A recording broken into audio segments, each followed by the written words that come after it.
আজি মই এটা বিশেষ কাৰণত আপোনালোকৰ আগত এনেকৈ আহিলোঁ। এনে মই কাহিনী লৈ আহোঁ বা সৰু সুৰা এনেকুৱা ৰিলছ লৈ আহোঁ, কিন্তু আজি মই বিশেষ কাৰণত এনেকৈ আহিলোঁ।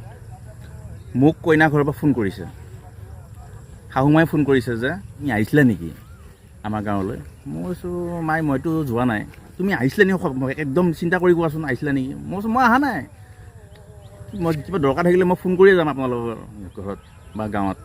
কৈছে নাই নাই তুমি অহা যেন পাইছিলোঁ, মই দেখা যেন পাইছিলোঁ।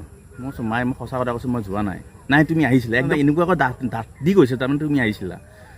মোৰ খং এটা উঠি ঘপকৈ কৈ দিলোঁ নহয়, অঁ আহিছিলোঁ কওকচোন। সোধা নাই পোছা ডাইৰেক্ট কৈছে আমাৰ গাঁৱত 2টা হাঁহ চুৰিছে, কালিৰ পৰা 2টা হাঁহ পোৱা নাই। মায়ে কি কথা ক'লে এইটো, হাঁহ আপোনালোকৰ গাঁৱত চুৰ হৈছে, মই কি কৰিম এতিয়া। কালিলৈ গৰু চুৰ হ'ব মোক ক'ব নেকি আপোনালোকে, মুৰ্গী চুৰ হ'ব আপোনালোকে মোকে ফোন কৰি কিনে ক'ব নেকি, মই কি চুৰ নেকি। অঁ এটা কথা মানুহ, আপোনাৰ ছোৱালীজনী মই চুৰ কৰি আনিছোঁ, এইটো কথা সত্য, এইটো কথা মানিব লাগিব।